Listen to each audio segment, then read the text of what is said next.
Hey everyone, welcome to today's episode of Peaceful Growth.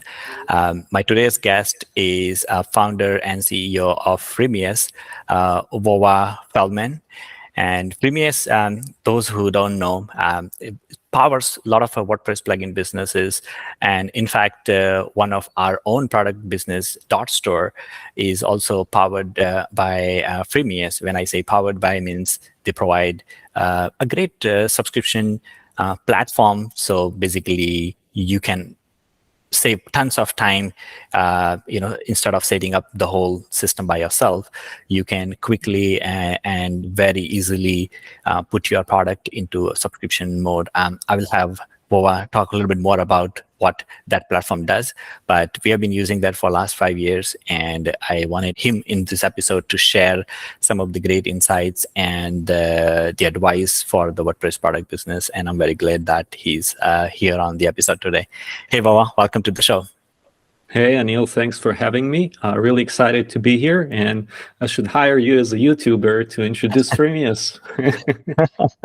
Well done. Thank you. So, well, let's start with your story of Freemius. Like, why and how did you started Freemius? Yeah, Freemius started as, scratching my own itch. I built a product business. It was actually a SaaS solution. Over the years, I eventually turned it also into WordPress plugin. But as part of the process, I kind of, realized the challenges and the struggles that developers need to go through in order to take a product and commercialize it. I found out that as a developer, as a product creator, it actually usually much more time-consuming and complex to figure out the whole kind of commerce side of things, integrate payments, subscriptions, manage users, figure out licensing, marketing, and there's a bunch of additional layers that involve just to be able to sell. And all of those has nothing to do with the product itself. So basically started with a product, commercialize it, realize, the commercial side of things is actually a bigger, more interesting problem, and there's a bigger market, and for me it was more interesting to tackle that, and this is how we started with Freemius. And how long ago was that? So actually next year it will be 10 years. Oh wow, nice. Yeah, time flies. Time flies. Yeah, good time flies for sure.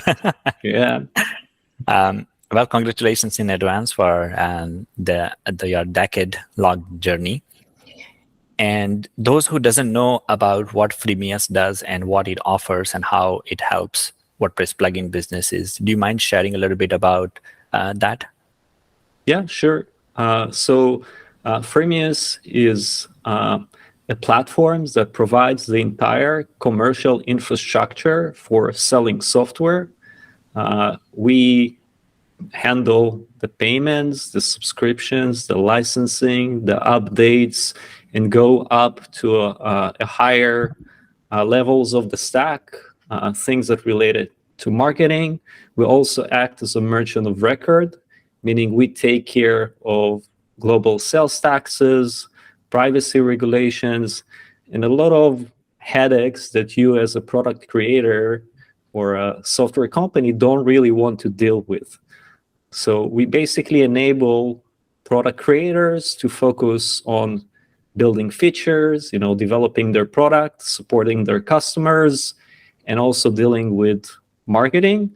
So looking at Freemius, we kind of break it down to three main pillars. One is providing the platform itself, making a platform that is, in terms of conversion, the best in the market. And the way we can do that is because everything is built in-house and connected. And like what happens that many product companies, they will take one solution for payments, another solution for something else, another solution for marketing, another subscriptions, and they plug it together, and it's up to them to make it all work nicely, while we provide one cohesive platform that does it all in a very integrated way. The second thing is guidance and education.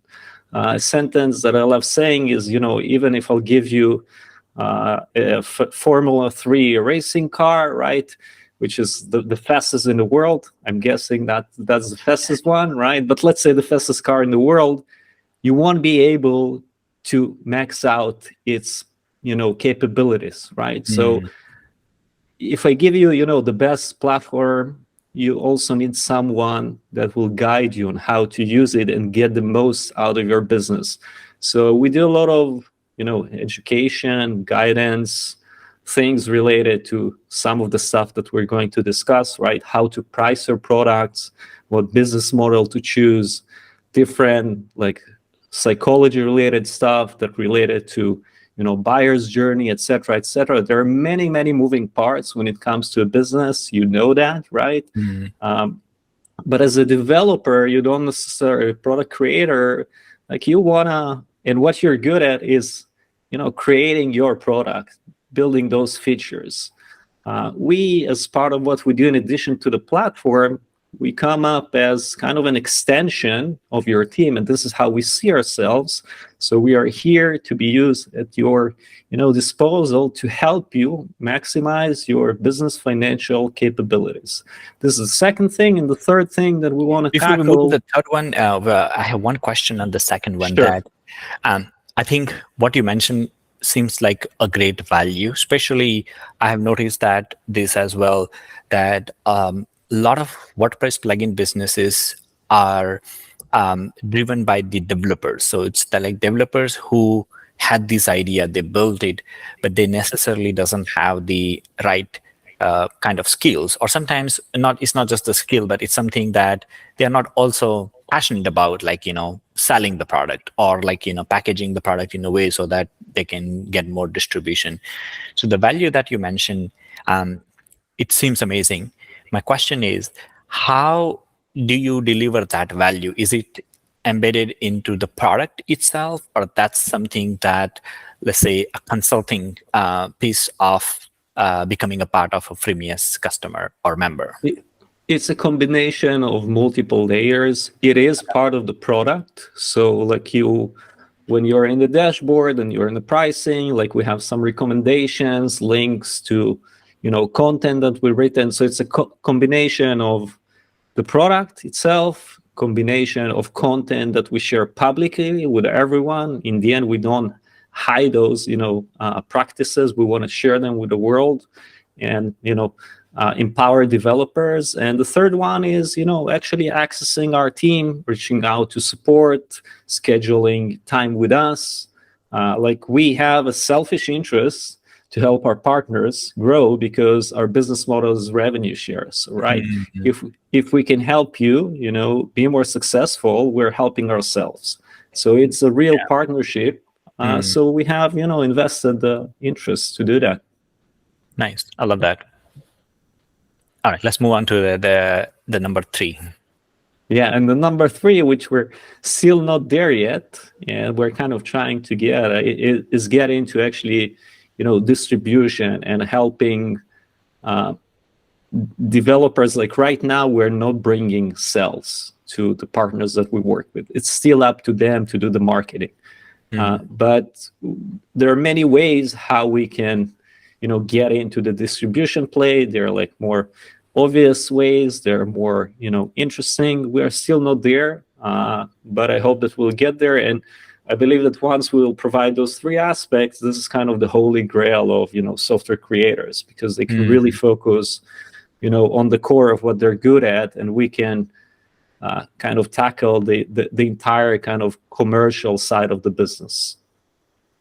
Makes sense.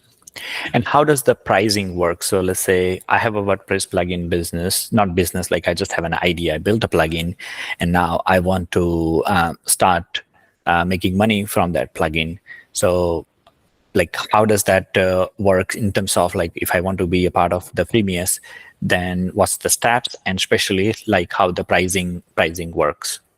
Yeah, so we don't charge anything in advance, and if you have questions, you can always contact our support. We're happy to kind of help you understand if Freemius is a good solution for you or not. I don't think it's the right fit for everyone, even though we want to make it the right fit for most. The pricing is generally like 7% revenue share after crossing the $5,000 in lifetime sales. So it's not monthly or something like that. Once you cross that, like you're on 7%.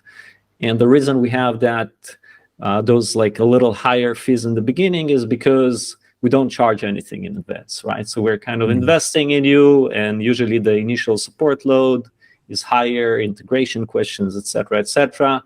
We don't charge anything for that. So this is kind of our way to get that, return on investment.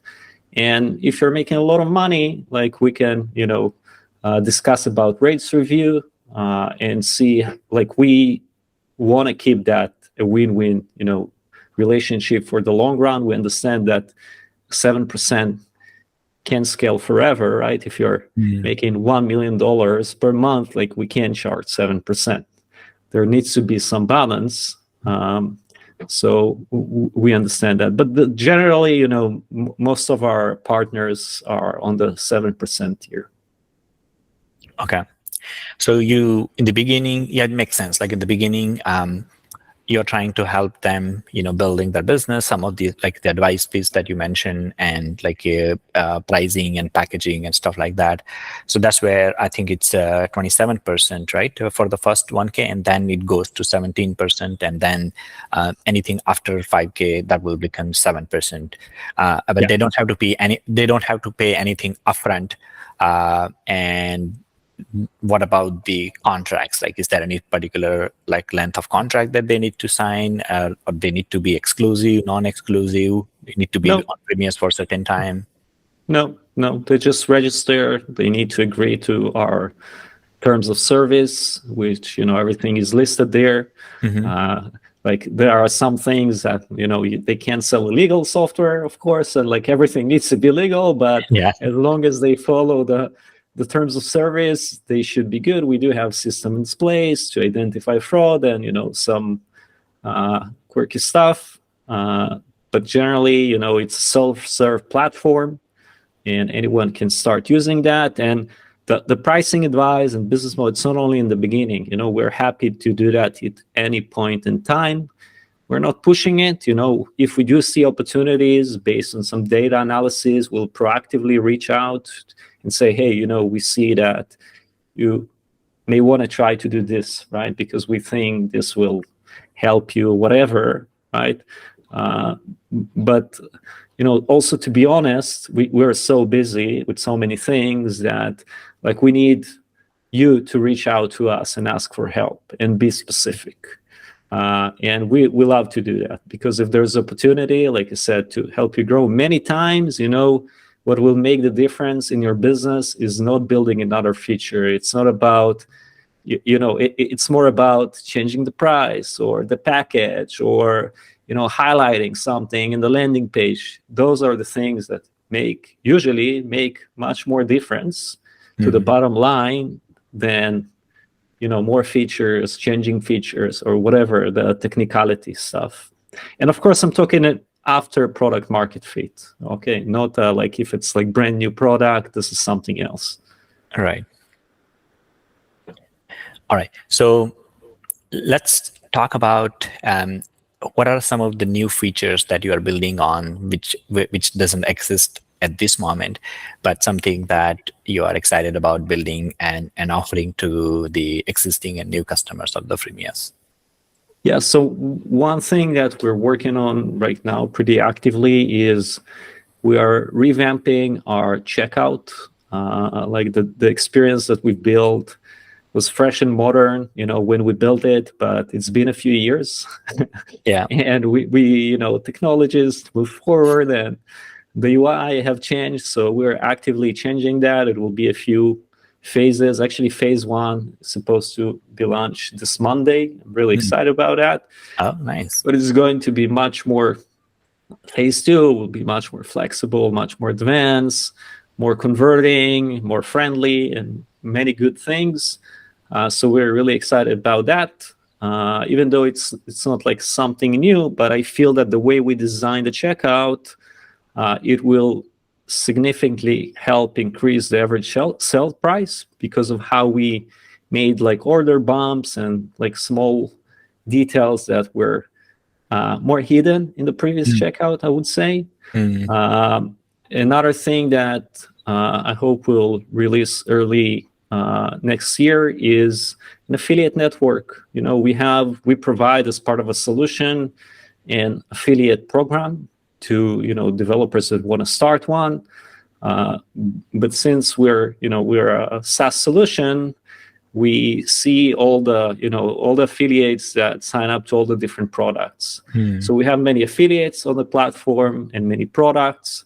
There's no reason not to connect them, right? So if there are affiliates that want, they're looking for additional products they want to promote, they will have a way to like discover in a library what products have affiliate programs, etc. On the other hand, product owners who would want to invite specific affiliates, they will have like a discovery of affiliates who are open to business, right? We do have some like nuances on how we're going to implement that smart, because let's say more successful affiliates, they don't want just to open their mailbox to everyone. They want to work with products that make above certain threshold, etc., etc. So we're going to put the right mechanics in place. So those are big things. We're also revamping entirely our blog. It's a big piece in the Freemius puzzle. A lot of product creators are following the blog and the content that we produce. We have a new design that is more friendly. It's also turning more into a content hub that will kind of aggregate topics. And right now you land on a blog post and it's kind of, or on the homepage, you just see a collection of content. We're going to turn that more into like a place where you can acquire new skills, by following categories, let's say pricing, because we discussed that. So you can kind of master different business capabilities because we have a lot of content around those topics. Another, like, I can go ahead and tell me when to stop because Well, we're working on many things. One thing, yeah, no, I love that all the upcoming changes that you mentioned, and especially we as a customer and the user of Freemius, so I also had a chance to interact with the whole experience, the backend side of that, the front end side of the Freemius platform, and a couple of things that you shared. In fact, those were something that I was also had on my list. Like, all right, I want to share and see some of those changes in the future version of the Freemius, especially the checkout that you mentioned. I feel like, the checkout currently is very simple, and which is great, great for the users and the customers. But I feel like, it needs a little bit more modern touch, and which as you mentioned, that you guys are already working on. Another thing that I wanted to see, in the future version of the Freemius, whenever it fits into your roadmap, but some level of customization maybe in the checkout experience. I feel like there are like a couple of, for example, the emails, so the emails that goes to the customer. So there is very little we can do on editing some of those content. So things like that, maybe some options to edit and customize some of that workflow. But again, it's kind of like debatable, because I understand that your goal is to keep it simple, keep it simple for the end user, so we don't unnecessarily provide to overwhelm them with too many customizations and too custom workflow. But also on the other side, finding that balance of if we can have some of those customizations for the plugin developers. I absolutely agree with you. We always listen, to our partners. Like, the checkout was something that we're repetitively heard about, and this is why we're prioritizing this. Also, the ability to customize the emails is something that we're hearing, and I can tell you that you're right that we want to keep it simple, but as we have like more mature partners that are, more time in business, have more customization requests and custom needs, we gradually adding more features that will help that audience grow. Like we also started in the beginning with like smaller sellers, because it takes time until you build credibility and people start using you, etc. So naturally, we developed the capabilities that the audience that been using us needed. But as it grows, we also, advance the capabilities that we have. Like previously, we didn't have an option to customize the email styling, right? Now we do offer that. You can add your logo, etc., etc. It took a few years until we got to that. And another thing, probably the biggest for next year that I didn't mention is like you can already use Freemius to sell any type of software that you want. But since we started with at the core with plugins, we do support other themes, static software, etc. I would say that the packaging of Freemius and the experience is very wrapped around like WordPress, the terminology of WordPress and things like that. But we do want to expand to the SaaS market and start working with being more API driven kind of solution, I would say. Like we do, so like doing proper API documentation, something that we don't have right now. We do have some API documentation, but we neglected that because most of our partners use the SDK. So like next year, a big chunk of our work will go on providing Freemius for SaaS, a package that is dedicated for SaaS. And yeah, I'm really looking forward to see how it will fly. Nice. Yeah, me too. So Vova, let's move on to talk about how big is the Freemius as a business. So if you can tell maybe number of plugins which are powered by plugin businesses which are powered by Freemius, your team size, and like maybe the volume of the transactions that happens on through the Freemius platform, any data or number that will help us to understand the size and the growth of Freemius as a business. Yeah, so I will share very few numbers. Okay. This is something that like we are not sharing. We are right now 16 team members, and hopefully in the next few weeks we'll grow to around 18. Okay. We are in the 4 figures in terms of the number of sellers active on the platform. On average, we have 1.5. Today, it's probably more because that was last year when I did the year in review. Okay. Around, let's say, 2 products that are making their first sale every day on Freemius. So there is a good growth. I always want it to be bigger. Yeah.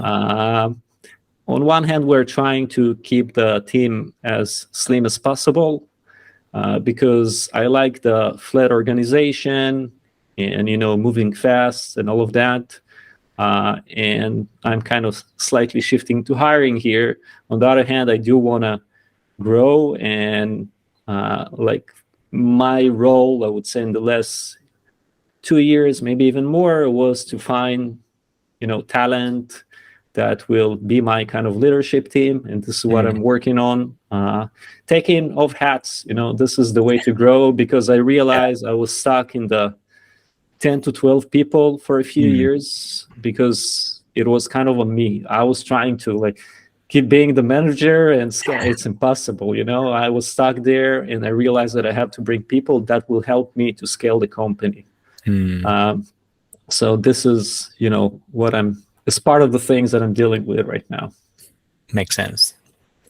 We'll come back to managing the growth and what are some of your strategies that work, that didn't work, in order to scale the business and the scaling in a way so that it's not stressful. I tell a lot of time my team that there are 2 kinds of scale. One actually which brings more stress, and the one is something that less stressful. I was like, I want to scale and grow, but let's find the ways which are less stressful, because the stress is not sustainable. Any scale which the primary driver is a lot of stress, that is not going to be sustainable.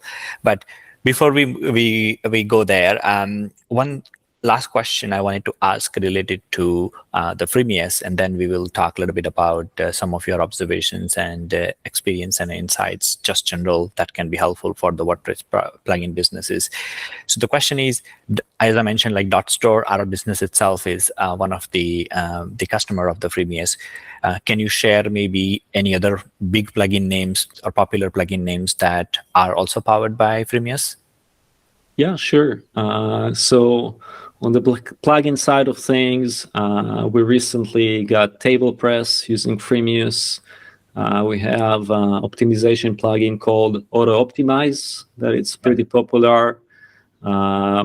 We have from themes, we have guys like Blocksy, which is pretty trending theme. Ocean WP is using Freemius. Okay. And there are many more. No, those are really big names, and some of the popular one too. Great. Okay guys, so if you're interested to check out how Multicollab works and how Multicollab can solve your problems or improve your content publishing workflow, you can go to our website and click on the Try Demo tab in the menu section. Then simply fill out your details and there you go. Now you have access to the demo environment where you can test all the amazing features that Multicollab has to offer. All right, well, so let's now finally switch the gears. And I wanted to ask about, in general, that if you look into a WordPress product business, so one big question and challenge that a lot of WordPress plugin developers and product owners has is how to price, what's the right price for their plugin. Because there are so many varieties, all the way from $20 to $2,000. You will see a very wide spectrum of pricing, and especially as you are enabling this platform where the subscriptions and bunch of different plugins and transactions happens into you. What are some of your insights or advice that will be helpful in regards to pricing a plugin business? Yeah. So I will share probably some trends that I observed over the years, and also because we are getting requests from partners, hey, look at our pricing, help us. I can kind of share how I'm helping developers to figure out their pricing. So in terms of trends, I would say there are different price points when it comes to selling from marketplaces versus selling from your own shop. Usually prices on marketplaces are lower, and the explanation is because you have competing solutions in the click of a button, right? People are searching for something, they're seeing a list of products, so you want to stand out sometimes with the price, because if someone charging, I don't know, X amount of dollars, if you'll charge 3X on the same place on the same list, the chance that someone will look at your item is, so there is this kind of natural race to the bottom when you look on marketplaces. Prices on when you sell from your own store are typically higher. From our observation, most of the market moved to subscriptions already, at least the Western world. I am still seeing plugin theme shops or individuals, from Asia that got stuck on kind of one-off sales and selling. They kind of adopted the prices from the marketplace, but they're selling from their own store. They're not up to date of what's happening. Okay. And you see this selling something for $20, like a piece of software. And this prices, maybe, in the Asian market, $20 is a lot of money, but when you look on the Western market, when I'm seeing something for $20 for life, it's suspicious, because as someone who is, familiar with kind of buying products in the WordPress ecosystem, I will feel something is fishy here, right? So I would say when you're selling in general, from your own end, our recommendation is to price it at least as $30 per year. That's the minimum price that we recommend to go with. Like I said, most of the market did adopt the annual model. Not everyone moved to like subscriptions that automatically renew. Some people are still stuck in the manual renewals, but that's typically what I'm seeing. Most companies dropped the renewal discounts, so this is already like behind us and history for most companies, which I feel is good. For some products, it's still relevant, but for most, it's not. I would say that the More about average. the renewal discount. What do you mean by the dropping the renewal discount? That they don't offer discount anymore. Earlier, they used to offer the discount when you earlier, most of the market didn't have actual subscriptions. It was, you get 1 year of support and updates, and then if you want more, you need to go and pay again, like manually renew it. So you had to kind of convince people to click that link, take their credit card again and do that, go through that process again. So you wanted to give them something to incentivize them to keep paying. When you have subscriptions that automatically renew, it doesn't make sense to, again, for most products, because it's just happening. You don't need to convince anything. If the person want to cancel, they will cancel anyway, whether you offer 20 or 30% discount or not, because they want to cancel. So that's not what actually makes the difference. And most of the buyers in the industry are businesses. Right, so for them, whether it's, I don't know, $60 renewals or $30 renewal, like if you spread it to a year, it's meaningless. It's no money. So I think that's a good shift that happened in the ecosystem. I would say that kind of just a number that I'm throwing in the air. Let's say an average number. Price point for plugins is around $50 per year right now. This is what I'm seeing. In the WooCommerce space or the e-commerce, like extensions for something that helps people make money, it's around $80, like $79. So it's like $49 and $79 for e-commerce related stuff per year. Those are the kind of what I'm saying. There are obviously more expensive extensions. So this is some trends that I'm seeing. But when I approach, helping people with pricing, I'm asking them to, first of all, understand who is their target audience, right? What is the value that the product is bringing to them, and how much competition do they have?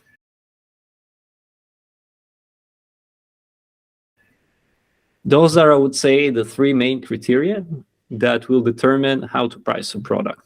If you don't have competition, for the sake of the just extreme example at all, and your product help the person make money, then you're the monopoly. You can charge more, significantly more. If you have a lot of competition and not a lot of value on top of your competitors, then you do need to compete on price, and you can't ignore the market, prices. So you would need to be in the benchmark of what's happening.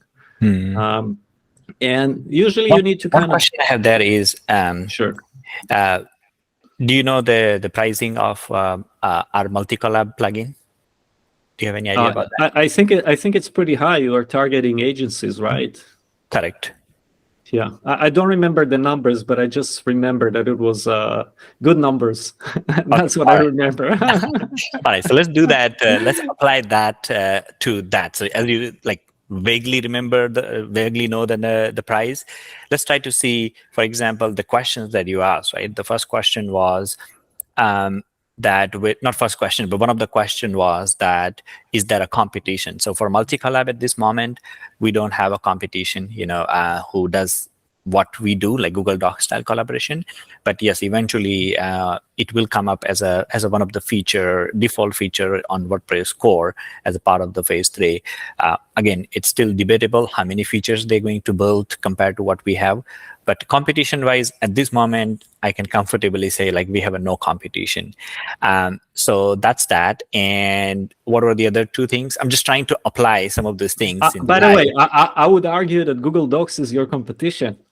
Google Docs is not. Yeah, it is not. It is. We compare that with the Google Docs. We tell them that it's Google Docs style collaboration. So we try to bring. We know like Google Doc has a very certain application and the use case, but yeah, I think bringing something Google Doc style in the WordPress, it has like a different value. So yeah, in terms of the competition, no competition. In terms of the it doesn't actually help make you money, so it's not related to.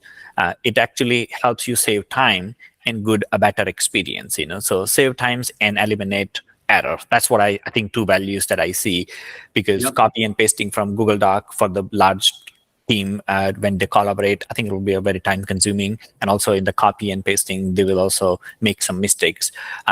So time saving and eliminating error, that's kind of like value that is proposed. What do you think should be the right pricing for the plugin like this? So let's say we're having those email conversation right now, and this is what was your answer. So I'll tell you, can you quantify in your target audience how many hours will you save to writers, to an average client? So we did a little experiment. What we did is like we tried to publish one post using Google Doc and WordPress, so copy and pasting and formatting and some of the stuff. And then we did the same thing with the let's say using Multicollab, not using Google Doc, but doing everything in Multicollab. And we have a video on our website. But what we saw, like it was like 42% time saving. So overall, let's say if take 8 minutes or 10 minutes to draft the whole post on Google Doc and copying and pasting, this you can do, let's say you can save 42% time. So if you're, let's say, spending writing and publishing 10 hours a week, it will help you save 5 hours or more than 5 hours. Excellent. So now you can extrapolate that, right, on what it means to an agency for a year, right? How many hours they're saving. Let's say it's a very big number and you don't have competition. So you can charge pretty high number and still showcase that in your marketing material, right? Hey, save, like if I were in your shoes, right, I would have a little scroll bar on the pricing page that says, I don't know how many writers, editors you have, right, how much time they're spending, and see, okay, some calculator with maybe their hourly price, right, and say you're saving 42%, and see how much time they can save. I love that. Well, yeah, I'm going to implement that. I like the little calculator thing that you mentioned. We have a video, but I think, yeah, the calculator on the pricing page seems... People need to see, either how much... In the end, it's money, right? You need to, the ROI, understand, I'm investing this is what I get back. So if you can show that and quantifying that is the best thing, in your case, it is possible. In some cases, it's harder to quantify that. Yeah. But like moving a little to like a marketing transition here, but I will do case studies. Like you have customers and agencies that you're working with, right?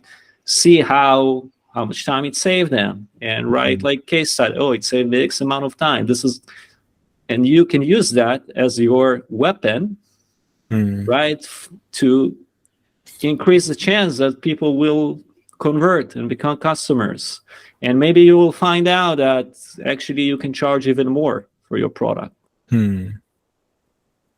All right. So now I'll share the price that we have right now, and then you can share whether that's the right price or it should be a little bit higher or a little bit lower.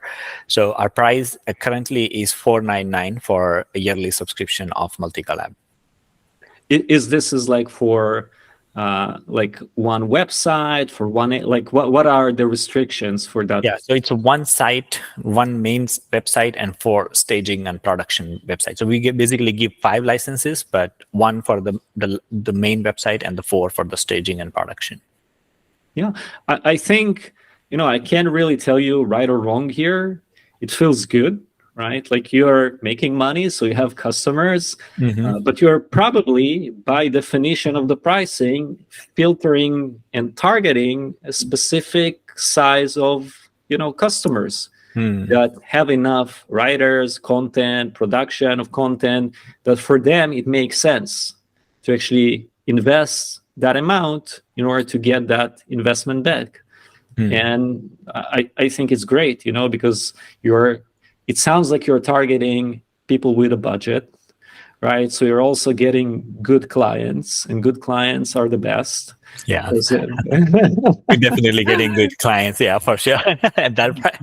The more you charge, you get better clients. Yeah, you won't get as many, but you're getting better clients. So it's up to you, how to shift, and maybe you can think of additional packages that maybe won't include. Just a second, my cat is about to hit the exit button here. He's really going all over this. Just here he is. Okay. So I'm saying maybe you can also think of how to offer additional packages that will be more affordable, for lower tiers, or maybe higher tiers that whatever. If it was SaaS, right, you could have charged, like, align it clearer per the value. Let's say, I don't know, the number of seats or something like that, which is easier tied to kind of how much money the company can save. So, yeah, it makes sense, Thank you. Yeah, no, and I love that doing this also on a live, so people can see, the listeners especially, they can see that how your experience in this field, where you already have on your platform so many plugins who are selling it, and the pricing, so you kind of have that metrics and data to see what's working, what's not working. And some of the stuff that you share about the average e-commerce, like money-based plugins, their value plus like just the value or productivity or time saving, so I think those are the insights that will be very helpful. Thanks for sharing that, Vova. And now my next question. I want to share one more tip, if you don't mind. Please go ahead. Yeah, so I think it's a good, if we're talking about, WordPress plugins, if you're coming just with a plugin that does something, whatever, then you will need to convince people to, like, you're targeting an audience that not necessarily have money to pay. Something that I observed that sometimes happening is that developers are building extensions on top of an existing product that are paid only. And I think this is good strategy, because you're targeting an audience that is already qualified to pay money for products, because you know that they paid for whatever is the product that you're extending. Right. So if your product brings value and they will be interested, it's already a qualified audience that's willing to spend on plugins. So that's another tip that I can give. And another thing that I want to mention is that, yes, there are things that are wrong in pricing, but we did this kind of discussion, which was really fun, and thanks for bringing that. I will talk with my head of video that we should do this live on our YouTube with Otter. Yeah. No, I think it's good content. What I want to say is that, like, there is no like perfect pricing, and you need to constantly experiment and try additional things. Yeah. Like, I'm seeing that people get stuck on prices and get with the same prices for 5, 6, 7, 8 years. You don't change it. Like, you need to experiment, because you can't really know if you don't experiment. And I know there is this fear of not getting people upset, but if you want to reduce prices, but they just purchase it in like higher price, it feels unfair. But there are ways how to mitigate that. We have strategies how to do that actually will put you in a position like on the opposite, that you will be a hero rather than the villain. Or people afraid to increase prices. Like all of that can be mitigated with the right communications. Right. It's a lot about how you message those changes to your audience. And as long as you're grandfathering your existing audience, you are not hurting anyone. So I do want to encourage product creators that, those who are listening and stuck on the same price for 5 years, before COVID, it's about time to wake up and tweak your prices and try something else, especially if you want to grow. So don't get stuck, because in the end, it's a lot of like gut feelings, intuition based on data and thinking and logic, but you have to test it out to see if it works. Yeah.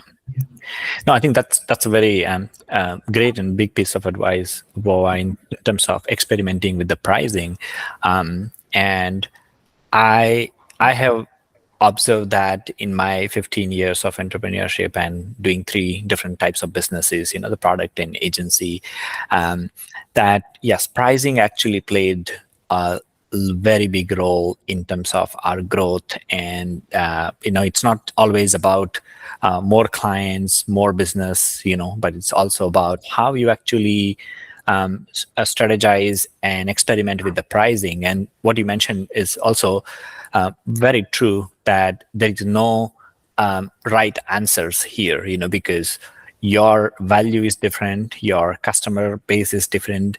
The reason your customers are hiring you or buying your product, their motivations will be different. So it's very important to kind of like experiment with the price. And one thing that I have seen that worked a lot is one, like, I constantly like talk to in the community, like people like you and other product owners, like, hey, how do you kind of like strategize, do the pricing? So that kind of like gives you an idea about how other people approach the pricing. But the second thing that I do, and which is, I think, it's 80% of the results and 80% of my experiments are around, which are asking the existing customer, because they are the person who actually knows, why they're buying your plugin, what plugin or why they're hiring you, and what kind of pricing that's something that they feel comfortable. So there are a bunch of different, I think there is one book, I forgot the name, but I'll put it into the show note, that helped me a lot in order to do this pricing research. So I constantly and continuously connect with the existing customers or potential customers and kind of like continue to get some of those clues and the signals about the pricing, like what kind of price point they feel comfortable with. Yep. And I think, when we're helping with developers to work on pricing, like the expectation maybe in the beginning is that, hey, Freemius will help me to choose prices. But what we actually do is giving them, the fishing pole, not the fish, like explaining them how to think about pricing, what question to ask yourself in order to think, where is your range and how to tackle it. We can also give you concrete numbers because we have a lot of experience and intuition. There's a lot of like little tricks of, how much you price one side versus 3 sides versus whatever, like different things that just from a pricing psychology and anchoring and all this stuff they're just working, so we can also do that. But I think the power is to actually understanding how we should approach pricing. And this is what we do through those different questions. Makes sense. So Vova, we talked a lot about growth and tips and like all the stuff. Now let's go back to how you balance this growth. So this is kind of like the peaceful aspect of this podcast, where I also want to hear from you in regards to running the business. And you mentioned that you've been doing for the last 10 years. You have a team of you said 16 to 18, right, at this moment. So considering all of that, like how does your routine looks like in order to balance this? And you also mentioned that you have a 9-month-old, so there are like a lot of things there. So yeah, if you have any, and in fact, let me frame my question this way: like, if there is any aspect of your routine, daily routine, that you think is you designed in a way so that you can balance everything, I would be very grateful if you share that. And the second thing is just general, any tips or hacks or strategies that you have to kind of like balance the growth, to maintain like work-life balance. Yeah. So I actually went through like a personal growth journey a few years ago because I had a lot of anxiety and pressure, and not burnout, because I love what I do with Freemius. And I think that's the key to avoid burnout, to be passionate about the problem that you're solving. And as long as you enjoy the challenges, you need to wire your brain to enjoy the challenges, because that's the basis of entrepreneurship, Yeah. So I was in this position that I wouldn't say depression, it's not the right word, but I had a lot of anxiety. I couldn't stop thinking about the business. Like I didn't have that separation. There was no end to work. Because I also worked from home for many years, more than 10 years already, even before Freemius. So I was going to the living room and even sitting with my wife and watching Netflix, but the brain is, we need to do this. We're not fast enough. Like always, you want to do more, want to do faster, and there's always more work than what you can actually do. It doesn't matter how many resources you have, because you'll find more of that. So I started to watch a lot of videos of different coaches and Tony Robbins and all this, like gurus, and kind of collected the snippets, tried different things that worked for me. And I actually have a very detailed blog post that are written exactly what I'm doing on a daily basis on the Freemius blog. Like, we can maybe link to that later. Yeah, that would be great. I think there were several key aspects of that. First of all is uninstalling socials from my mobile. It's very tactical, but I realized that I was wasting a lot of time on Facebook and on Instagram and all these reels that, you start a funny video and then you end up half an hour just watching those videos, and just, it's fun, but it's nothing, So I uninstalled apps from my phone. This was one thing. The second thing is something that I took from Eyal, who is like a guru in time management and things like that, is avoiding distractions. He has a book that calls something Indistractable. I don't remember exactly the name, but the idea is that make sure that whatever you plan is get executed, and the way you do that is you don't just follow a to-do list, but you actually put things on the calendar, and you don't allow distractions on the way, right? So yes, there are things that are unplanned, and maybe you do want to detox your brain with some social, just watch stupid things, but put it on the calendar, so it constrained in some that you have control of your time, and not external signals getting control of you. And this is what usually happens. If you don't do this stuff, you plan something, you start the day, then you get this email, and then, I just want to reply this. Then there is some notification, you take a look, this WhatsApp message, and you end up the day and you didn't achieve shit from what you planned, And this is where you get depressed. Not depressed, maybe that's upset. I would say upset, because you planned and you didn't achieve your whatever you planned. And what makes us feel good about ourselves is the feeling of achievement, that I'm on track, what I'm planning is happening, I'm in control of what I'm doing. So I think trying to reduce distractions as much as possible, and not being there in real time for anyone that wants, because the phone is really big enemy to productivity. So that was another big thing. The next thing is I started to use the 5-minute journal app. Okay. I don't know if you heard about that. It's kind of a combo of planning and mindfulness. So in order to improve my sleeping, as part of that anxiety, I was also, when you're thinking on business all the time and problems, you go to sleep and it's hard to sleep. Your brain is there. It keeps working.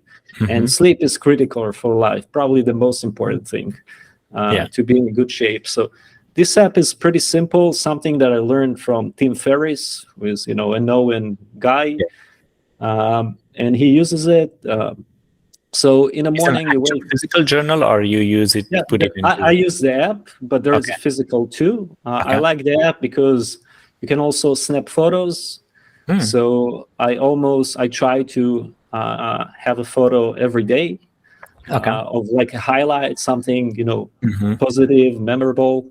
The baby is there already. Nice. Anyway, so in the morning, you simply there are 3 things that you write that you're grateful for, right? And it takes time to practice to learn how to do that. And you do it first thing, like no social, no crap, no emails. You start the day with that, like 3 things that you're grateful for. 3 things that this is the way it kind of phrase. 3 things that would be great to achieve today, something like that. So not necessarily like work, it can be work, life, like personal things, and 1 affirmation, something good about yourself. And then in the evening, you say what were the highlights of the day, kind of your accomplishments, and 1 thing that you learned today that you can do, better later on. And I think this really helped me to become a more positive person, because like every day you are reminding yourself simple things that you take for granted. The fact that I have, I don't know, running water, heating, modern medicine, whatever. It's like we take this for granted, but sometimes you watch news and see that some people in the world don't have that, right? And you I should be grateful for all this stuff. I'm living in the era of AI. I'm living in the era of the internet. I'm like, there are so many amazing things that we take for granted. So it kind of helps to wire your brain into more positivity and looking on the bright things in life, rather, I need to do more work. Yeah. And 1 last thing, I'm kind of giving you the overview is previously I was more about the milestones. That was like the dopamine was getting in when you get to the milestone. And the problem when you don't run a journey, like you don't really see the progress on a daily basis, because you're just running until something big happens. And then you get like, okay, we released a new version of something, a new feature. You're excited for 5 minutes and it's done. There are a bunch of people who talk about like neuroscience and things like that. And what they say basically is we need to try to rewire our brain to get the dopamine and satisfaction from the progress rather from the milestone. And when you run a journey, like all these things are connected to me together. When you run a journey, you can see the progress on a daily basis. Even if it's small building blocks, it's still in the right direction. It's still achievements. And when you achieve what you plan to achieve, because you're trying to be indestructible, right, you get that satisfaction. So if I combine all of this, it made me more kind of calm. I see that I'm actually progressing. It also helped me to get better, to actually, plan and achieve what I'm planning. Because in the beginning, I was over planning. I was saying, I want to do this and that. And over time, I realized that it's impossible. So my planning became more realistic. And today, when I end the day, usually I complete most of the things that I planned. I will add a disclaimer, and it feels really good that you go to sleep and I actually, everything that I planned, I managed to commit to that. So it feels really good. So a little disclaimer now, with the baby and everything, there are so many unexpected things. So these days I'm actually, I changed my kind of planning to, have a great day pretty much with Adam, and everything else is a bonus. Like I took it. Yeah. Otherwise, it just makes you upset because, I mean, right now it's more stable, but there are periods when it's very unexpected. But I think that kind of, it was a privilege to go through the journey and have the ability to spend so much time on watching all this stuff, learning. But it made me much more kind of, relaxed, happy person. When I finish work, I finish work. I don't think about it. I mean, and maybe sometimes whatever, but it's not in the level of, like, I had pains in the chest, previously, that I was so, oh, we're not fast enough, we're not moving. So yeah. No, those were like so many different wisdoms that you shared, Vova, and I think everything that you touched on, from calendar to journaling to just like thinking about the difference between the journey and the milestone, the progress and the milestone. I think those are all something that one or other way, I have like a different version of that, but I have not applied, but I have experienced all of that as one of the one of the values for my personal peaceful growth. So especially talking about the calendar, I recently had a discussion with one of my team member. When we both were like trying to like assign some of the tasks to him, and he was like, "Oh, I don't have a time. I was busy. I'll do it when I have a time." I was like, my first question that I asked him, like, "Okay, did you put that into a calendar, the task that we were working on?" And he was like, "No." So that's where we kind of like a very interesting discussion. I told him, like, look, when we don't put things on our calendar, like, when if you do you have an hour slot in your calendar where you could have put this task? And he told me that like, yeah, I had a space. So I was like, then why you didn't put it in the calendar? And so then we kind of like find a very interesting realization. I was like, look, the problem is that it's not that you don't have a time. You don't have right inspiration and motivation to do that task, because that's what the calendar helps me do. If my calendar is pretty much like empty, like I have plenty of empty blocks and I'm still not able to get things done, that means it's not the priority issue, it's motivation issue. And if my calendar is completely full, I don't have any room to put any other task, then it's priority issues. So it's like, it's very, because we always tell ourselves that, oh, I'm busy, I don't have a time. But sometimes it's very important to understand whether it's a time or it's a motivation, because they both are very different problem. Right. If you don't have any empty block in your calendar, then you have a priority issue. Like, you need to prioritize what is important and find the space to put whatever the task that you are failing at, put it into the priority. And if you have a lot of empty slots in your calendar and you're still not able to get it done, then there is a motivation issue. Then find like why this task is not excited. And then maybe the solution is not to find a time. Solution is to find the person who can get these things done instead of you. Because it doesn't matter, even if you have the whole day available, you will still not feel excited or passionate about doing this task because it's a motivation issue, So yeah, so it's like, it's very true, like in how in a subtle and small way, this kind of little things, that actually creates this big difference in a difference and impact in terms of being more productive, peaceful, and happy in general in work and life. Yeah, I would also add that having great team is also helpful, So when I went through more anxiety, like we were smaller, I had many more things on my shoulders directly, right? Yeah. So it adds more pressure that it's like me specifically. So of course, growing the team and having people that you can trust, that are, talented, that they're better than you and whatever they're doing, it's also a relief, because that there is someone there that it's not only on me. So that is also obviously helped. Of course, yeah. And yeah, like entrepreneurship is not a solo sport, it's a team sport, so like that's something that we as an entrepreneur, we need to understand that, like, we are not playing chess. It's not just me who's playing. It's more like a football or soccer where we are playing in a team. So I think that kind of like shift is very important. That a lot of time in the beginning I had that mindset like I have to do everything, and I'm the only person who should be doing all of this, or I'm the only person who can do all of this. But time and time again, that myth had proven me wrong, and I'm glad that somebody actually showed me a mirror, because now at this moment, I have 120 people in my company, and I think 7 to 8. Yeah, and 7 to 8 people are like my direct report, so who reports to me. And there are so many different things that I had this strong belief that only I can do 100%.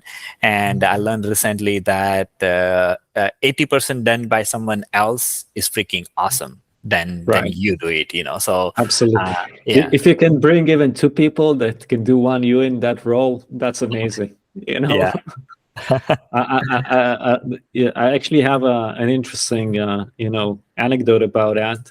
Okay. When I was around, like when we were around, I don't know, 10, maybe 8 team members, I have a friend who was in the 20 team members. And for me, that was a big gap. And I'm like, hey, what do you do every day? Like you have so many team members, right?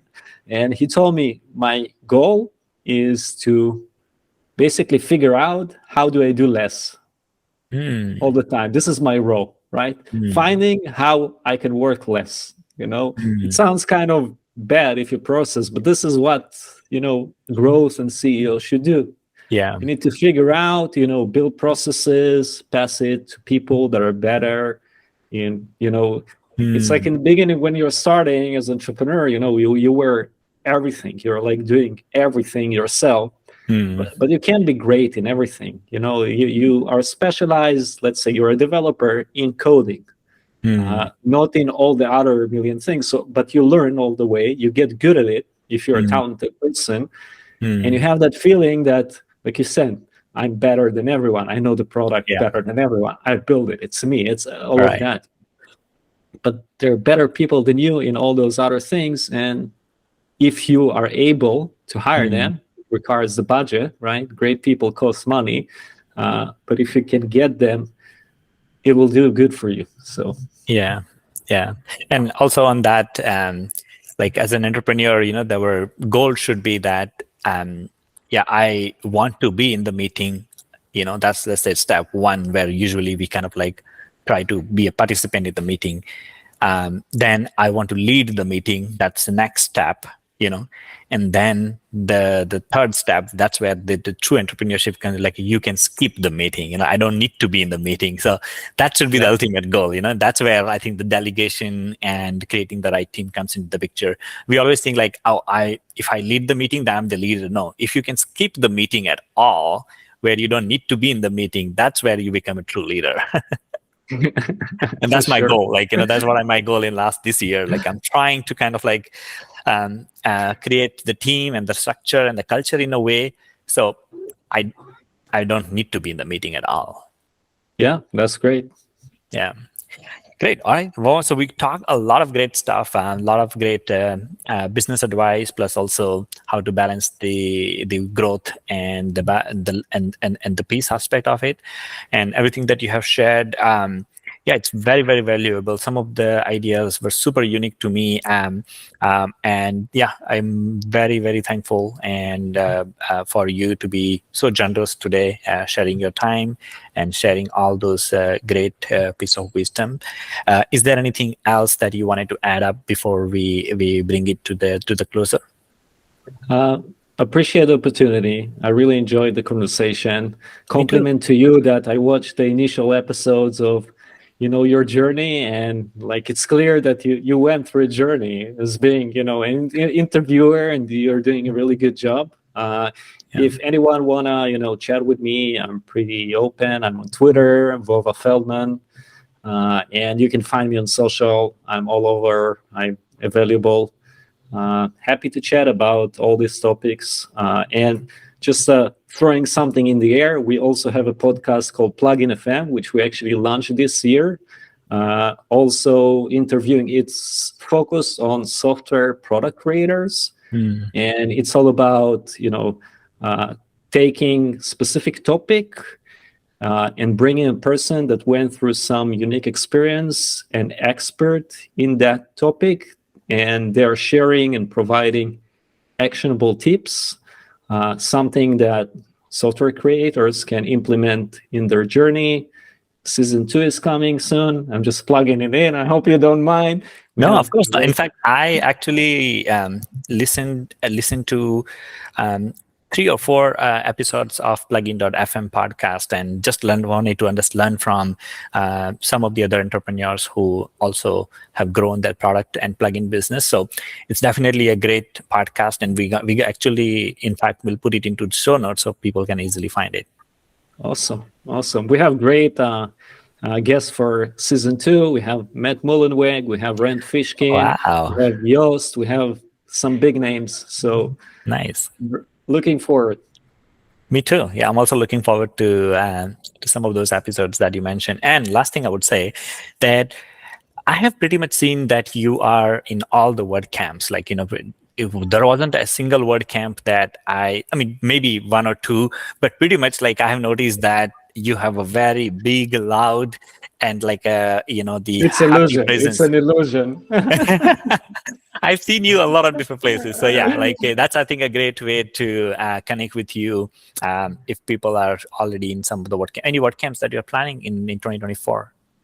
Yeah, so I'll be in Taiwan, in WordCamp Asia, probably in Europe too, and probably in US. So I'm going to you're on all the WordCamps. not all of them on the big ones. There was a period when I was living in the US for a few years, and I was more active in going to Miami and New York and all those, Toronto, to more WordCamps.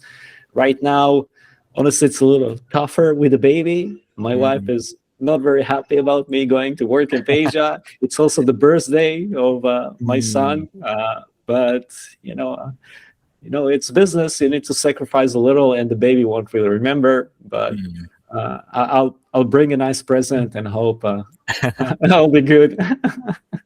Yeah, I think I'm sure we'll get a lot of cool swags as well from the WordCamp Asia.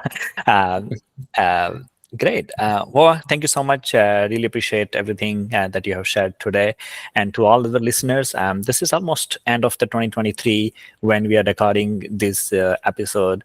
And one thing I really want all of you to think about, what Vova mentioned, it is about the difference between the journey and the destiny. So when you make your journey your destiny, you will become unstoppable. And especially when you are planning 2024, setting some goals, and some resolutions, think about how you can focus and dedicate to the process of peaceful growth rather than making a peaceful growth as a goal in your life. So that's something that to think about. And really appreciate everything you did for today. And with that, let's sign off. Thanks again. Okay guys, so thank you for watching. Now if you are interested and would like to try this out for yourself, we offer a 30-day free trial of our Pro plan where you can test all the Multicollab features. So for this, all you have to do is click on the link in the description below, and this will bring you to this page, and under the Pro heading, simply click on this button here. Now simply enter a few details and that's it. You're ready to enjoy the Pro version of Multicollab for free for 30 days. Thanks for watching, and we'll catch you in the next one.